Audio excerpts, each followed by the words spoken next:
သူ့စိတ်လေးနဲ့ပါကလေးကဖြတ်သန်းတာပါဒါပေမဲ့ကျွန်တော်အဲ့ဒါလေးကိုသဘောကျတယ်ဟုတ်တော့တယ်လေကိုအားပေးပြီးကိုချစ်ခင်ရတဲ့နုပညာတရားကိုလာရိုက်တယ်ကိုကသူ့ကိုအမှုမှန်လေးတစ်ခုလုပ်လိုက်တယ်နေပါအောင်ဒါပေမဲ့ तू က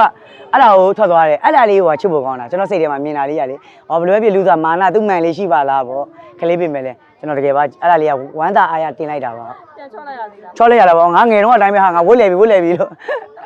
တပုံစံနဲ့တူခဲ့တာဟုတ်တယ်တပုံစံနဲ့တူတာဟုတ်တယ်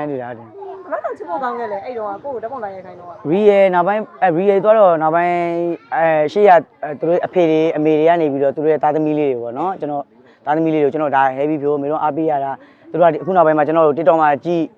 Facebook လေးမှာပြန်ကြည့်ပြီးတော့ The Messing ကလည်းပြန်ထွက်လာတော့အဲ့ဒီမှာသူတို့ကအကုန်လုံးကလေးရစားကျွန်တော်အားပေးလာတာပေါ့နော်ထပ်ပြီးတော့ဝမ်းသာပါတယ်အကုန်လုံးအခုလိုမျိုးဆက်တစ်တရားစားကိုအခုတွေ့ရင် heavy ဖြိုးအဲ့လိုခေါ်တာဆိုတော့လေကျေးဇူးတင်ပါတယ်ဟုတ်ကဲ့